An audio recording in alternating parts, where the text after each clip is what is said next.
अरस्तु के राज्य संबंधी विचारों को हम आज पढ़ेंगे।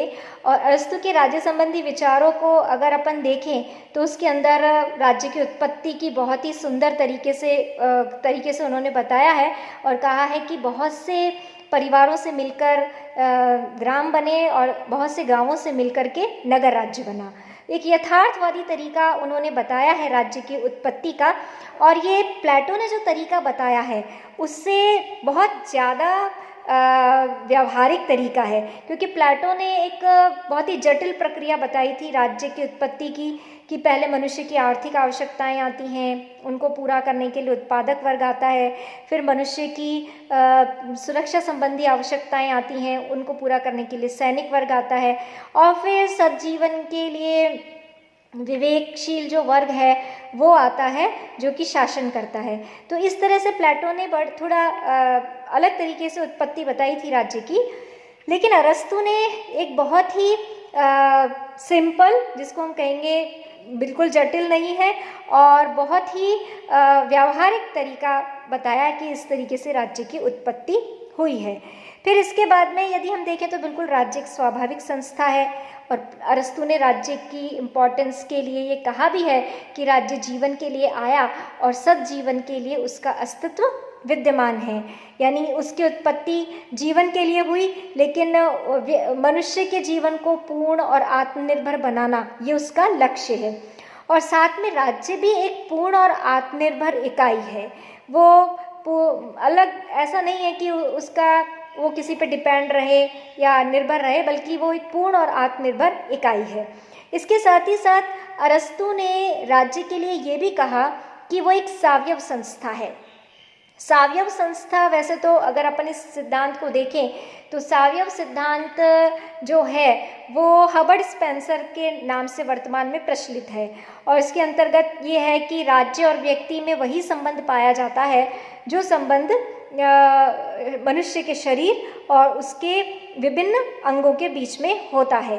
तो यहाँ पे अरस्तु ने राज्य और व्यक्ति के बीच इसी प्रकार का संबंध माना है कि जिस प्रकार से मनुष्य के विभिन्न अंगों का निर्माण होता है और फिर उससे मानव शरीर बनता है, तो जो व्यक्ति है वो उस शरीर के अंग है, और जो राज्य है वो एक शरीर के रूप में सामने आता है।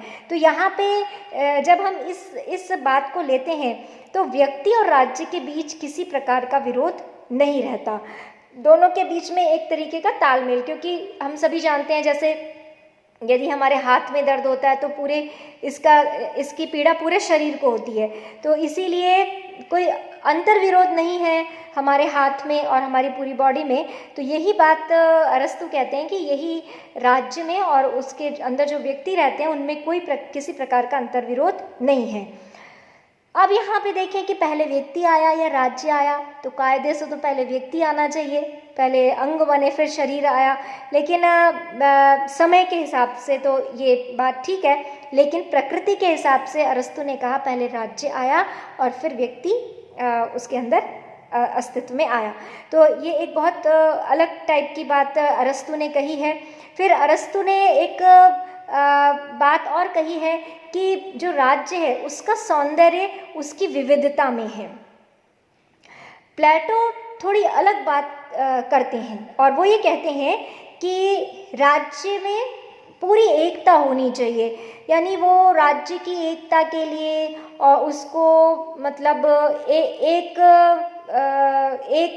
एकजुटता में के लिए इतना ज़्यादा प्रयत्न करते हैं, इतनी ज़्यादा कोशिश करते हैं कि उसकी जो विविधता है, उसका जो सौंदर्य है, अलग अलग जो चिंतन है, जो विचार है, वो सब ख़त्म हो जाता है। लेकिन अरस्तु ने ऐसा नहीं किया और उन्होंने कहा कि अलग अलग चीज़ों को पनपने का मौका मिलना चाहिए, अलग अलग विचारों को पनपने का, अलग अलग समुदायों को, अलग अलग ग्राम, नगर, परिवार, इन सबको पनपने का मौका दिया जाना चाहिए। जबकि आपने देखा होगा कि प्लेटो ने पूरे राज्य को ही एक परिवार बना दिया था, लेकिन अरस्तु ने अलग अलग परिवारों के अस्तित्व को स्वीकार किया। परिवारों को बहुत महत्व दिया है अरस्तु ने, और इतना ज़्यादा महत्व दिया है कि कहा है कि व्यक्ति का समुचित विकास परिवारों में रहकर ही हो सकता है। लेकिन हमने देखा कि प्लेटो ने जो शासक वर्ग है और जो उत्पादक वर्ग है उसको शासक वर्ग और सैनिक वर्ग को परिवार से वंचित कर दिया था। लेकिन अरस्तु ऐसा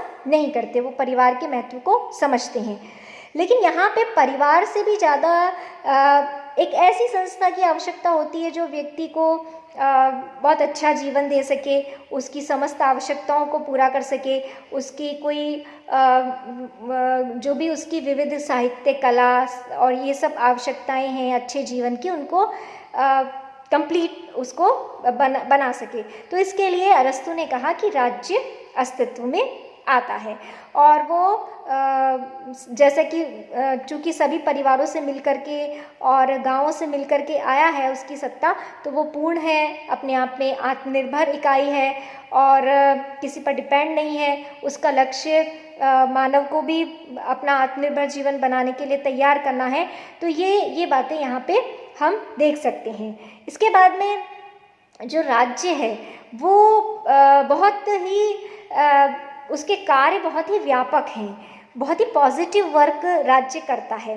तो यहाँ पे ऐसा नहीं है कि कुछ केवल छोटे मोटे कार्य दे दिए हों सिक्योरिटी से रिलेटेड या पुलिस से रिलेटेड इस तरीके के, बल्कि उसको बहुत व्यापक कार्य दिए हैं राज्य को कि एजुकेशन सिस्टम को देखना है, राज्य को बहुत अच्छे तरीके से सिस्टम चलाया जाना चाहिए और भी अन्य जो भी सदजीवन से अवकाश की व्यवस्था देखनी है। यानी कि एक अच्छा टर्म जब हम अरस्तु पढ़ते हैं तो उसके अंदर एक बहुत अच्छी चीज़ आती है जिसका उन्होंने अवकाश के सिद्धांत के नाम से बताया है कि जब मनुष्य को अवकाश होता है तभी वो साहित्य, संगीत, कला इन सब का डेवलपमेंट कर सकता है।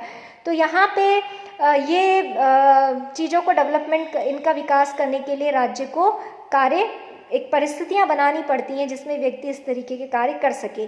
तो यहाँ पे ये सब जिम्मेदारी राज्य को सौंपी गई है। तो यहाँ पे अगर हम देखें तो यदि वर्तमान में देखें तो राज्य को लेकर के अलग अलग प्रकार के विचार चलते हैं। कुछ जैसे उदारवादी विचारधारा है वो ये कहती है कि राज्य के कार्य बहुत सीमित होने चाहिए, नकारात्मक उदारवाद जो कि कहता है राज्य के कार्यों को बहुत सीमित होना चाहिए। फिर उसके बाद में इसके अंतर्गत यदि आप जैसे जॉन लॉक है या जिनको उदारवाद का पिता कहा जाता है, तो ये सब राज्य के कार्यों को सीमित करते हैं। दूसरी तरफ एक और विचारधारा है जो राज्य को बहुत महत्व देती है, आदर्शवादी विचारधारा, जिसमें हीगल आते हैं, जिसमें प्लेटो आते हैं, तो बहुत महत्व देती है। यहाँ पे हम देखें कि अरस्तु ने मध्यम मार्ग अपनाया है और राज्य को बहुत महत्व दिया है और साथ में परिवारों के महत्व को भी स्वीकार किया है, व्यक्ति के महत्व को भी अरस्तु ने स्वीकार किया है। तो यहाँ अगर क्योंकि अरस्तु, जैसा कि हम जानते हैं, अरस्तु मध्यम मार्गी विचारक हैं, बहुत ज़्यादा अतिवादी नहीं हैं। तो राज्य को अपना पूरा जो कहना चाहिए एक स्टेटस या उसका एक पूरा जो उसको मिलना चाहिए वो चीज़ राज्य को मिली है। और साथ में व्यक्ति और परिवार इन संस्थाओं को भी अरस्तु ने गौण नहीं किया है।